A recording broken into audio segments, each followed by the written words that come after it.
마음이 있습니다. 오늘은 지난주에 이어서 요한일서 말씀을 함께 교제하고자 합니다.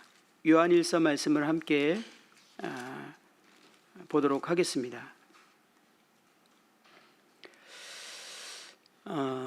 저는 지난주에 요한일서 말씀을 통해서 저희들에게 주시는 교훈을 함께 나눴습니다. 이 요한일서는 요한이 교회 가운데 영지주의자들이 들어왔고 그것으로 인해서 교회에 큰 혼란과 어려움이 있었음을 보게 됩니다. 특별히 그들이 말하는 구원에 대해서 요한은 바로 잡기 위해서 이 서신을 쓰게 되었습니다.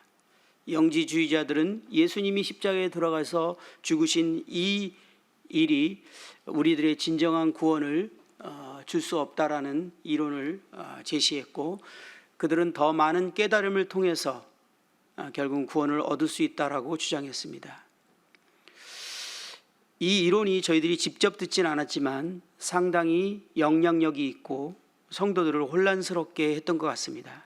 그래서 요한은 이 성도들의 혼란스러움을 바로잡고 영지주의자들의 가르침이 잘못됐다라는 것을 증명하기 위해서 이 서신서에서 요한이 내용들을 열거하고 있는 것들을 보게 됩니다. 특별히 이 서신서에서 요한은 우리들의 구원이 무엇이며 구원받은 자들의 특징이 무엇인지에 대해서 자세히 열거하고 있는 것들을 보게 됩니다. 구원은 새로운 생명을 얻는 것이라고 말하고 있습니다. 이 생명은 하나님께로부터 온 생명이고, 이 하나님께로부터 온 생명이기 때문에 하나님의 본성을 닮았고 하나님의 본성을 그대로 드러내고자 하는 그런 특징을 갖고 있다는 것을 말하고 있습니다. 무엇보다도 우리는 죄로 인해서 하나님과 단절이 됐습니다.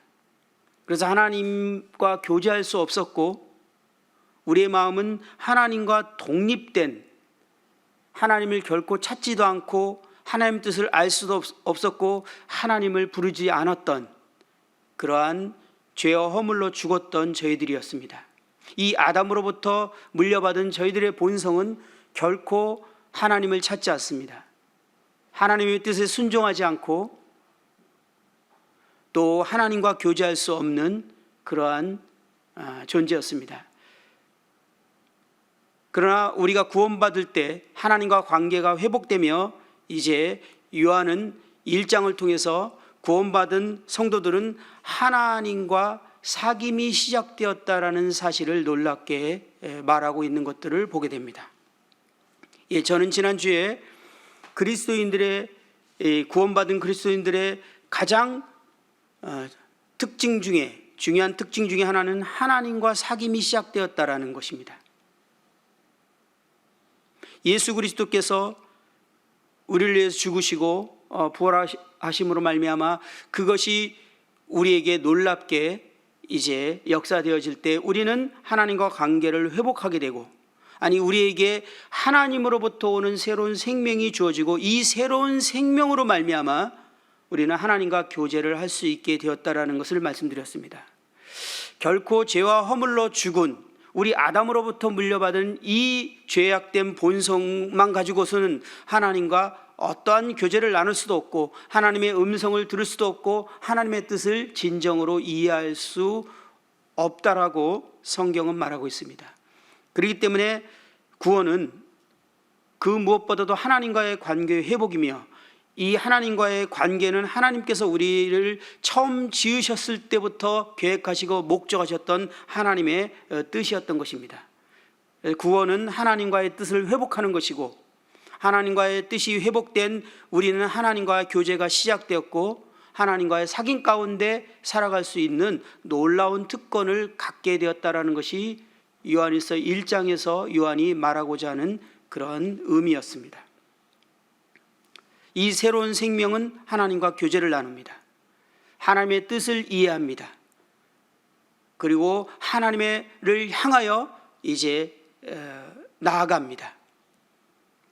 요한은 이 사실을 통해서 거짓 사도들이, 거짓 교사들이 그들의 이 삶을 통해서 그들이 진정한 그리스도인들이 아니라는 사실에 대해서 이제 이 요한 일서를 통해서 증명하고 있는 내용들을 보게 됩니다. 저는 오랫동안 이 구원받고 난 후에 이 구원 자체가 하나님과의 관계 회복이라는 사실과 또 하나님과의 관계 회복 가운데서 이제 하나님과 친밀한 사귐 가운데서 살아간다라는 사실에 대해서 관가했습니다. 그리고 저는 이 하나님이 주신 은혜와 사랑에 제 마음이 이제 뜨거웠기 때문에 하나님을 위해서 무언가를 하려는 이 행위적인 신앙생활로 제가 바뀌게 되었습니다. 그리고 시간이 지남에 따라서 저는 하나님과 관계가 멀어졌지만 하나님과 관계가 멀어진 사실들을 잘 인식하지 못했고 긴 시간 동안 정말 어려운 시간들을 보냈던 것들을 기억하게 됩니다.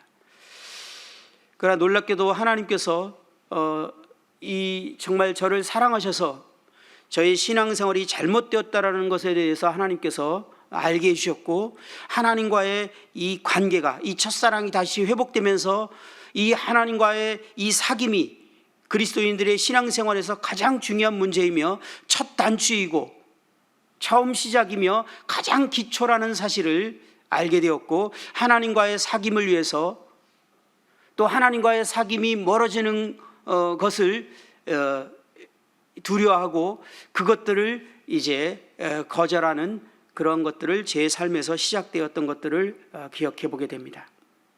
요한은 요한일서 1장을 통해서 거듭난 그리스도인들, 진정으로 새로운 생명을 받은 사람들은 이제 하나님과 사귐이 시작되었고 하나님과 친밀한 가운데서 살아가는 것들이 진정한 신앙생활인 것에 대해서 말씀을 하고 있습니다. 오늘은 이제 요한일서 2장을 통해서 요한이 하나님과 사귐 가운데 있을 때 또는 구원받은 그리스도인들이 하나님의 이 본성을 받게 되었는데 이 하나님의 본성인 특징이 어떠한 특징인지에 대해서 이제 열거하고 있는 것들을 보게 됩니다. 요한은 이 요한일서 2장부터 열거되는 내용을 통해서 이 교회를 미혹해하고 교회를 혼란스럽게 했던 거짓 교사들의 실제적인 삶의 모습을 통해서 그들이 참 그리스도인이 아니라 그들은 거짓 그리스도인임을 밝히 드러내고 있고 이 요한의 편지를 받고 있는 수신자들이 자신의 삶을 통해서 자신이 진정한 그리스도인임을 확인할 수 있도록 이 편지를 쓰고 있는 것을 보게 됩니다. 오늘은 2장 3절에서부터 6절에 있는 말씀을 함께 보고자 합니다. 요한일서 2장 3절에서 6절까지 말씀을 읽어보도록 하겠습니다. 우리가 그의 계명을 지키면 이로써 우리가 그를 아는 줄로 알 것이요 그를 아노라 하고 그의 계명을 지키지 아니하는 자는 거짓말하는 자요 진리가 그 속에 있지 아니하되 누구든지 하나님의 말씀을 지키는 자는 하나님의 사랑이 참으로 그 속에 온전하게 되었나니 이로써 우리가 그의 안에 있는 줄을 아노라. 그의 안에 산다고 하는 자는 그가 행하시는 대로 자기도 행할지니라. 요한은 2장 이제 3절부터 하나님과 그 아들 예수 그리스도와의 사귐 가운데 있는 자들의 특징을 말하고 있습니다. 요한은 2장 3절부터 6절의 말씀을 통해서 하나님과의 사귐이 회복된 참으로 구원받은 그리스도인들의 첫 번째 특징을 말하고 있는데요. 그 첫 번째 특징은 바로 순종이라고 말하고 있습니다.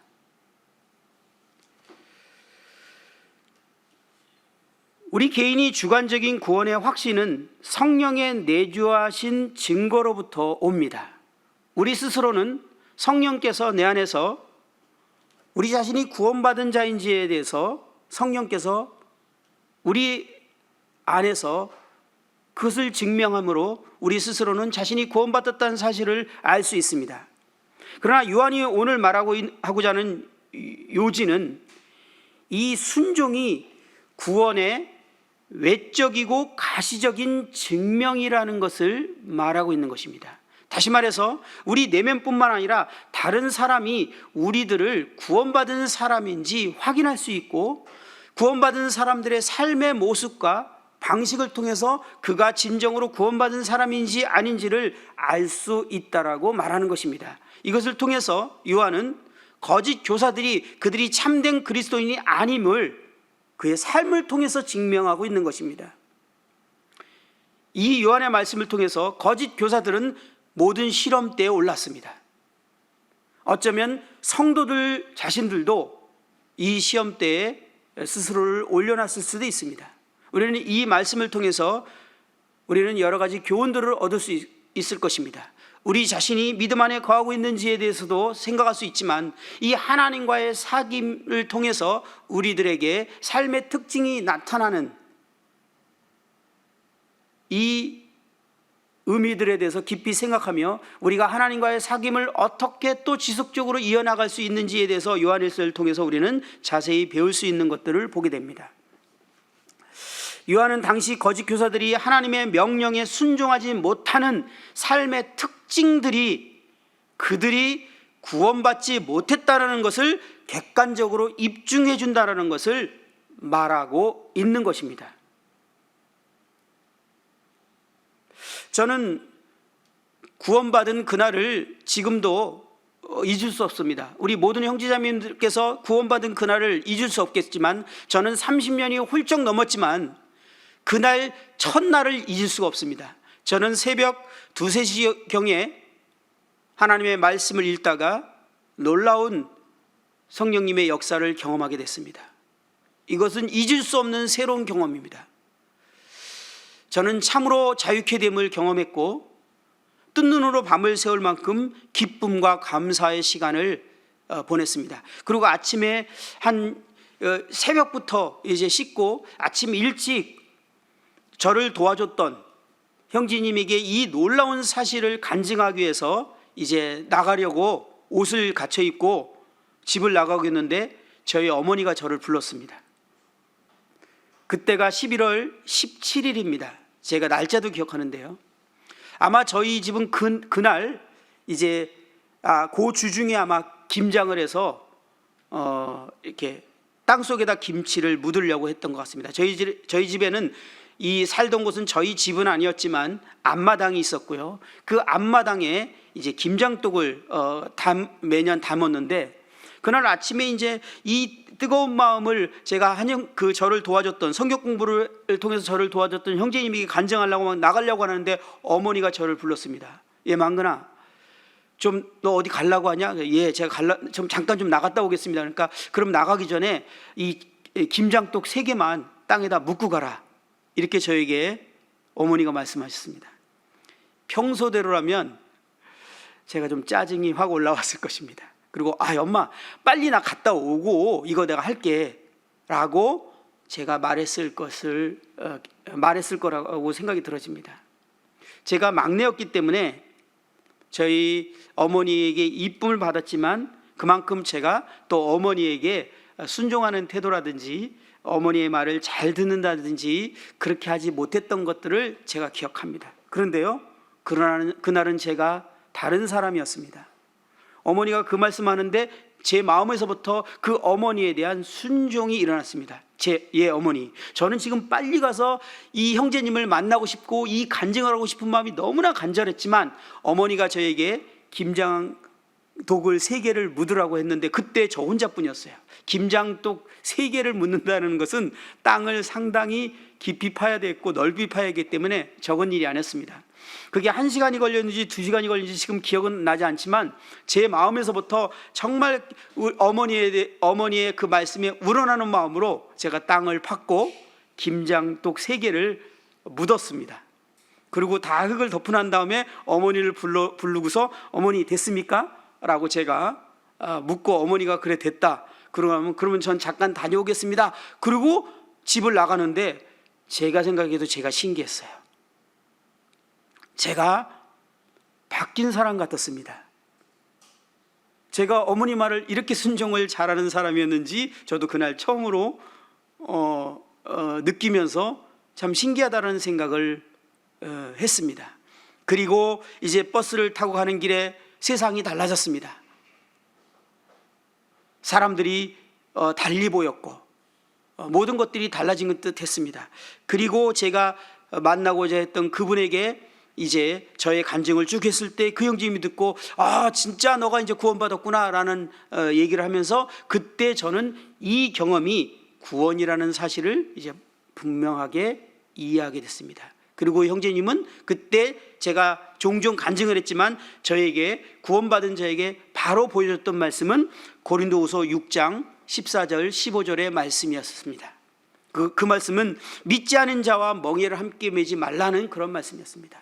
저는 결혼을 약속한 여자친구가 있었고 그 친구와 이제 결혼을 하기로 마음 먹었는데 제가 구원받은 순간 그 친구가 구원받지 않았다는 사실은 이미 인식하고 있었고 이 말씀을 제가 대했을 때 저는 이 하나님의 말씀을 결코 거절할 수 없었습니다. 이것도 저에게 참 신기한 일입니다.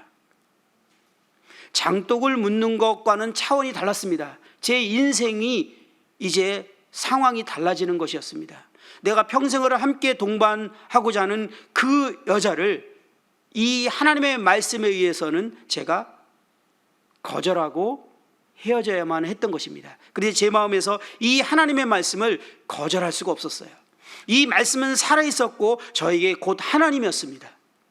그렇기 때문에 제가 이 말씀을 마음에 가지고 그 친구를 불러서 제가 너하고는 결혼할 수 없고 너하고는 헤어져야 되겠다라는 그러는 이 선언을 그날 하게 된 그 기억을 저는 지금도 생생하게 기억합니다. 저는 제 안에 이 새로운 생명이 하나님으로부터 온 생명인 그 특징인 순종이 제 안에서 시작되었다는 사실을 이제 느낄 수 있었고 알 수 있었습니다. 형제님은 그때 그 말씀뿐만 아니라 마태복음 9장 17절을 통해서 이 새 포도주는 새 부대에 넣어야 둘 다 보존된다라는 그 말씀을 통해서 내가 그동안 몸담고 있고 사랑했고 정말 모든 관계가 형성되어 있어서 내 삶의 모든 관계가 형성되어 있던 그 교회에서 구원받은 사람들이 모여있는 교회로 옮겨야 될 것을 얘기할 때 저는 그 말씀에 대해서 거절할 수 없었습니다. 제가 간증한 날은 화요일이었습니다. 그리고 저는 그 다음날 수요일 그 교회 인사조차도 할 시간도 없었고 제가 떠나야 된다라는 어떤 얘기도 할 수 없는 그런 상황에서 저는 다음날 수요일 제가 속한 이 모임으로 제가 가게 된 것들을 지금도 기억합니다. 이 하나님 말씀이 저에게 주어졌을 때 이 말씀은 곧 하나님이었고 이 말씀을 순종하기 위해서는 저에게 너무나 크나큰 대가를 치러야 했고 크나큰 결단을 해야 됐지만 제 안에는 이 대가를 치를지라도 순종할 수 있는 능력과 힘이 주어졌던 것을 지금 생각할 때 느낄 수 있었습니다. 이와 같이 새로운 생명은 하나님을 이 그리스도를 닮은 생명이고 그리스도의 생명의 특징은 바로 순종이라는 것입니다. 여기서 요한이 의미하는 바는 그리스도의 삶이 하나님께 대한 흠없는 순종으로 이루어졌다라는 그런 말을 주장하는 것은 아닙니다. 모든 순간 하나님께 순종하고 모든 순간 결코 불순종이 없는 흠없는 순종을 말하는 것이 아니라 이 말의 의미의 뜻은 거듭난 그리스도인이라면 그 삶에 습관적으로 그분 뜻을 행하고자 한다라는 의미로 쓰여졌습니다. 다시 말해서 요한은 거듭난 그리스도인의 삶의 전체적인 특색을 염두에 두고 표현하고 있다라는 의미입니다. 다비가 쓴 주석에서는 이렇게 표현하고 있습니다. 우리의 새로운 생명은 그리스도께서 우리 위에 절대적인 권위를 가지고 있음을 인정하면서 그리스도의 뜻을 행하는 것을 즐거워한다. 그러므로 나는 그리스도를 안다라고 말하면서 그분의 계명들을 지키지 않는 사람은 거짓말쟁이인 것이고 진리가 그 안에 있지 않은 것이다. 다윗 또한 이 주석을 통해서 거듭난 그리스도인들의 특징이, 자신이 구원받았다라고 하면 그의 삶의 특징은 주님의 계명을 지키는, 주님의 말씀을 순종하는 그런 특징들이 나타난다라고 말하고 있고, 나는 구원받았어 라고 말하지만 실질적으로 그의 삶의 방식과 그의 삶의 특성이 순종이 아니라면 그는 거짓말장이라고 말하고 있습니다. 우리는 2장 6절에 한번 말씀을 보도록 하겠습니다. 그의 안에 산다고 하는 자는 그가 행하시는 대로 자기도 행할지니라 라고 이렇게 표현하고 있는데요, 우리는 예수 그리스도는 우리의 본이 되신다라는 말을 참 자주 합니다. 우리의 본이 되시는 예수 그리스도의 삶의 특징이 무엇인가가 그렇다면 우리에겐 대단히 중요한 문제입니다. 우리가 주님의 본을 따라 산다라고 하고 있고, 그러면 주님의 삶의 특징은 무엇인가 라는 것들을 이해하고 그 본을 따라가는 것이 우리의 삶의 방식이라면, 주님의 삶의 특징이 무엇인가는 우리에게 있어서 되게 중요한 문제인데, 우리는 잘 알다시피 주님의 삶의 특징이 무엇인가 할 때 그 첫 번째 삶의 특징은 그는 죽기까지 하나님께 순종했던 삶이 그리스도의 삶의 특징이었다라는 것입니다. 그 그리스도의 삶의 특징인 이 순종이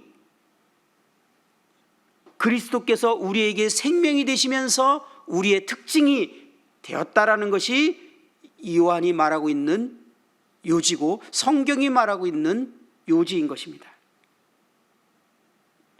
요한은 이 요한일서에서 뿐만 아니라 요한복음에서 예수님의 삶의 방식에 대해서 여러 차례 표현하고 있는데, 예수님의 삶의 방식은 곧 순종이라고 여러 차례 말하고 있는 것들을 우리는 확인하게 됩니다. 우리는 요한복음 말씀을 한번 한두 군데 찾아보면서 요한이 표현했던 예수님의 삶의 특징을 한번 살펴보고자 합니다. 요한복음 4장입니다.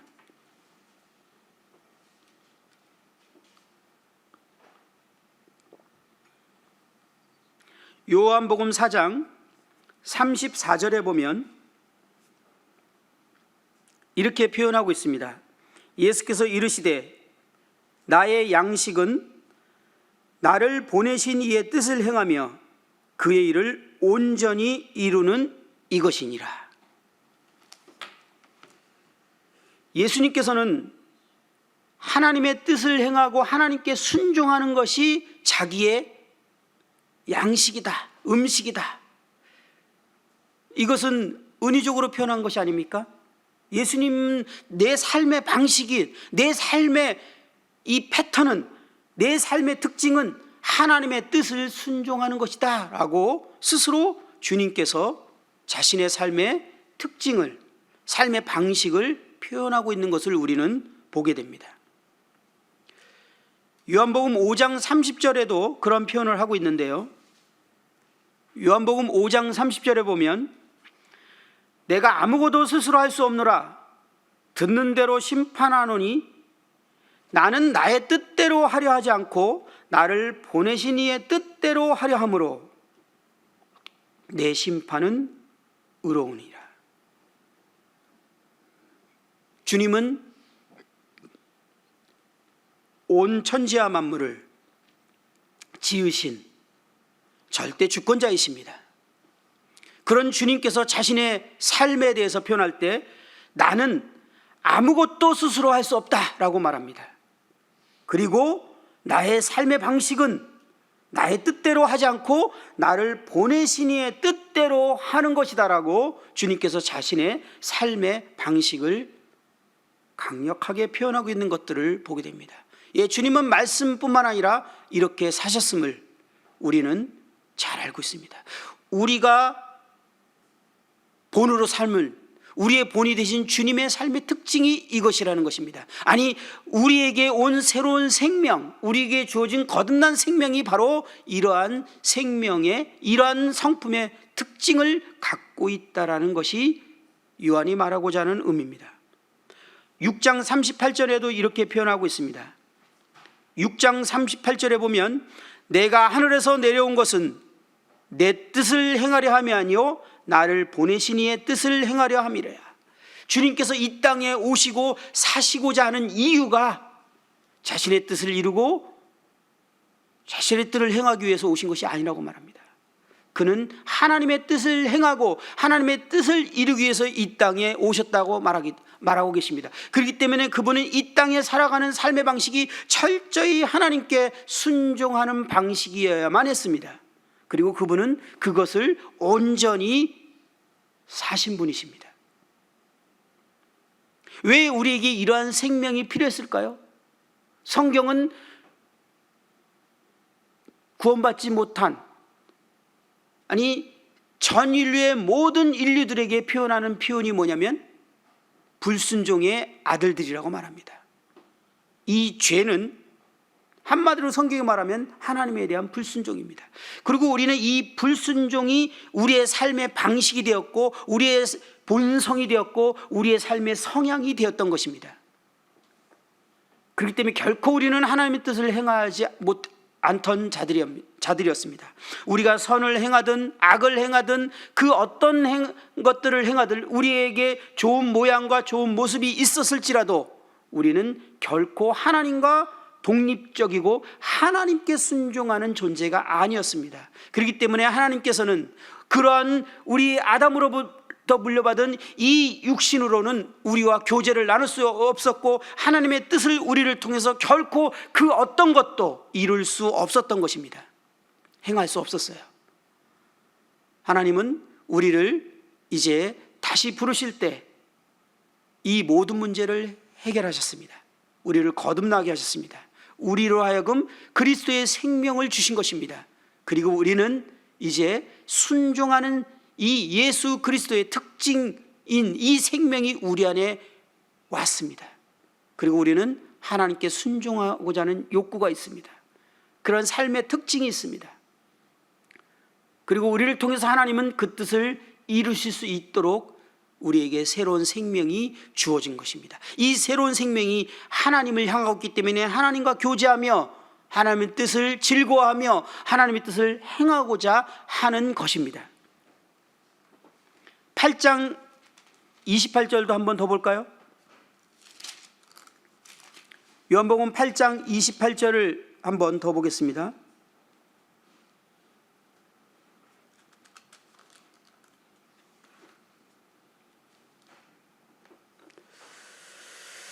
예수께서 이르시되 너희가 인자를 든 후에 내가 그인 줄 알고 또 내가 스스로 아무것도 하지 아니하고 오직 아버지께서 가르치신 대로 이런 것을 말하는 줄도 알리라. 심지어 주님께서는 그분이 말하는 이 가르침과 말씀조차도 결코 스스로 자기 뜻대로 하지 않았다라고 말하고 있습니다. 하나님이 지시한 대로 하나님의 뜻대로 행했던 것을 말하고 있습니다. 마지막으로 요한복음 14장 31절을 한번 보도록 하겠습니다. 14장 31절.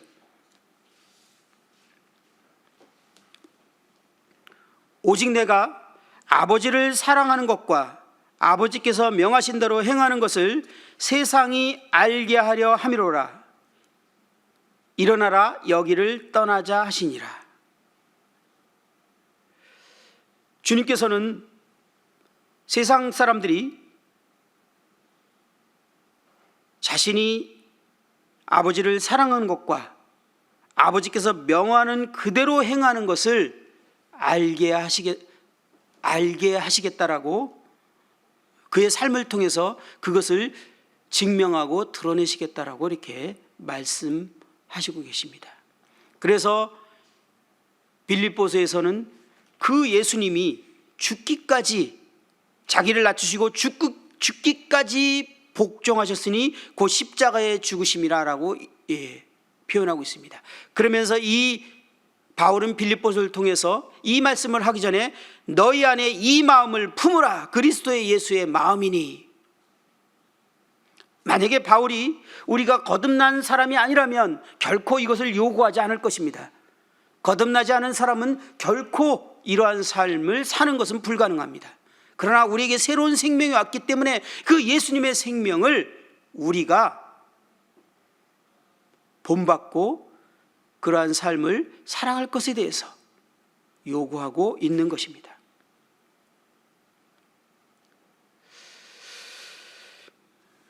예수님의 이 순종의 삶의 방식은요, 어려서부터 그런 순종이 삶의 방식이었다라는 것을 우리는 확인하게 됩니다. 누가복음 2장 51절에 보면요, 예수께서 함께 내려가사 나사렛에 이르러 순종하여 받드시더라 라고 이렇게 말하고 있는 것을 보게 됩니다. 예수님은요, 어려서부터 그의 삶의 특징이 순종이었다라는 것입니다. 어려서부터 그는 부모에게 순종하는 삶이 그의 삶의 방식이었고 패턴이었습니다. 그 뒤에 이어지는 말씀에 보면 예수는 지혜와 키가 자라면서 하나님과 사람에게 더욱 사랑스러워 가더라, 이런 말씀을 읽으면서 제가 그런 생각을 하게 됐어요. 예수님께서 이 순종의 삶의 특징이 아니었다면 예수님이 지혜롭고 똑똑하고 능력이 많은 그 자체로 사람들과 하나님께 사랑을 받았을까? 결코 그렇지 못했을 것입니다. 우리도요, 누군가가 참으로 머리도 좋고 똑똑하고 정말 지혜로운 것 같아도 그가 정말 순종하지 않고 자기 뜻대로 하는 사람이라면 결코 우리는 그를 사랑스러워하지 않습니다. 하나님께서 예수님을 정말 사랑스러워했는데 그 사랑스러워하는 이유들이 여러 가지 있었겠지만 예수님은 순종하는 그런 특징을 어려서부터 가졌다는 것입니다. 하나님께서 에녹을 기뻐하셨던 이유는 그가 하나님과 동행했기 때문에 그렇다라고 말했습니다. 하나님께서 노아를 의롭다라고 말하고 완전한 자라고 말했던 것은 그가 하나님과 동행했기 때문에 그렇다고 말하고 있습니다. 하나님께서 다윗에게 내 마음에 합한 자고 내 뜻을 그를 통해서 이루겠다라고 말씀하신 이유는 그는 끊임없이 하나님을 찾고 하나님을 의지하는 자였기 때문에 그렇다라고 말하고 있습니다.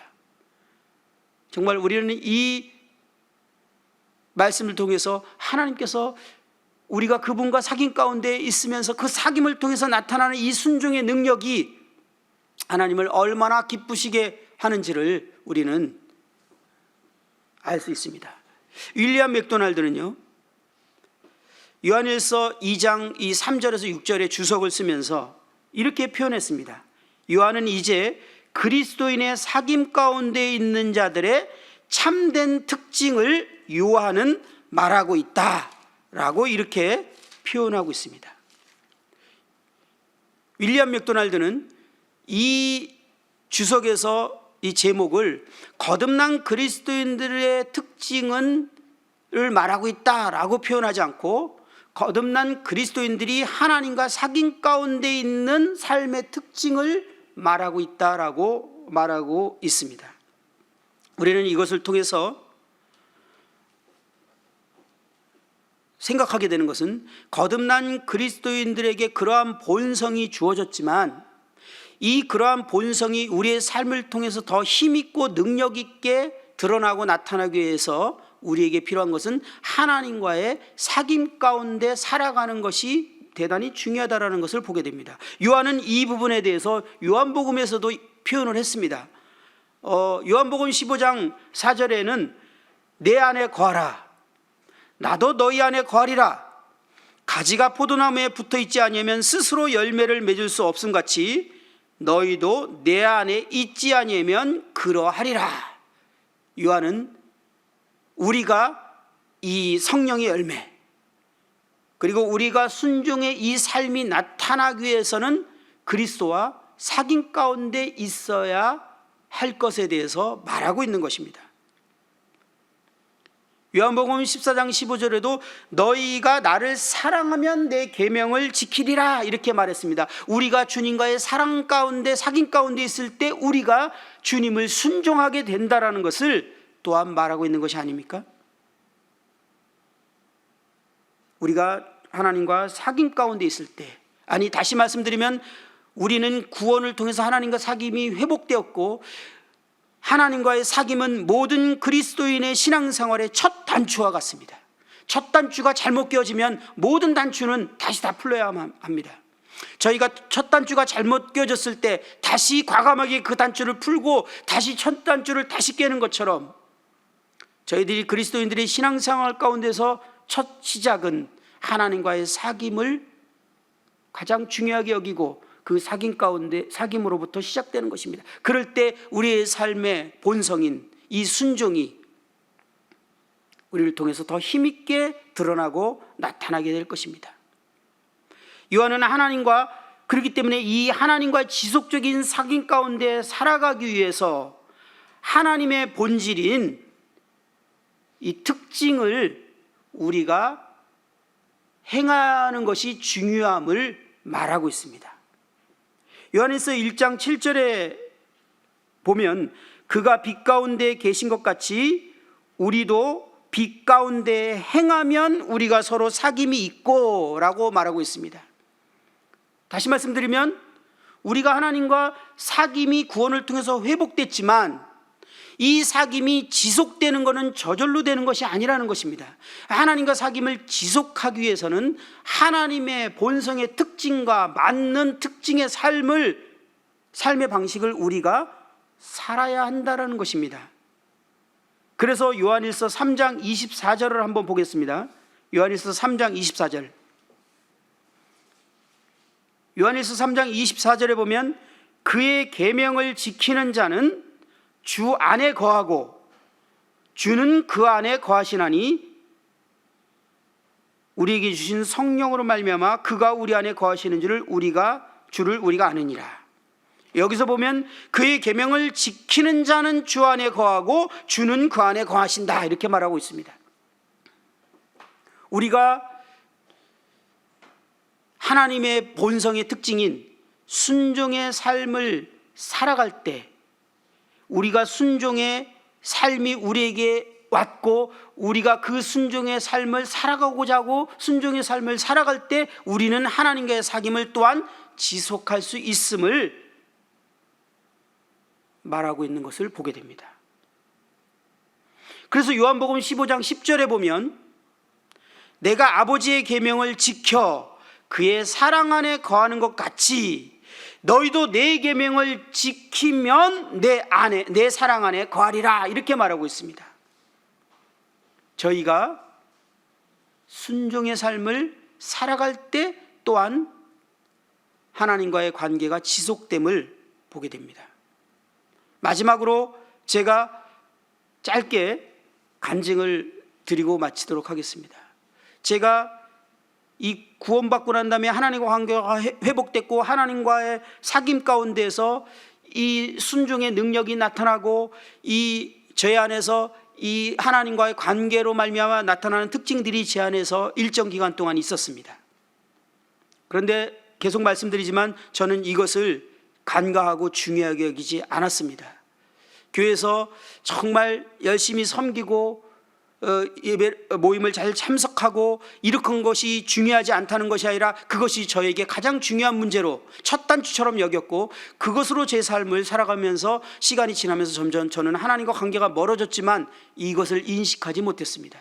하나님께서는 저를 사랑하셨고 긍휼히 여기셨기 때문에 저에게 정말 징계를 내리셨습니다.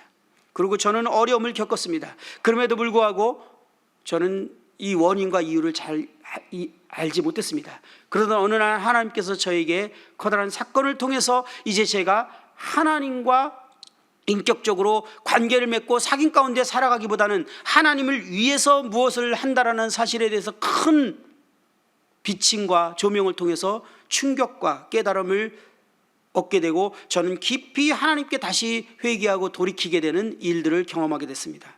그리고 저는 하나님의 사랑이 제 마음 가운데 다시 부음받고 첫사랑이, 성경에서 말하는 그 첫사랑이라는 회복을 맛보게 됐습니다. 그리고 나서 저의 삶의 가장 첫 번째 특징은 뭐냐면 다시 하나님을 순종하고자 하는 강력한 동기가 일어났습니다.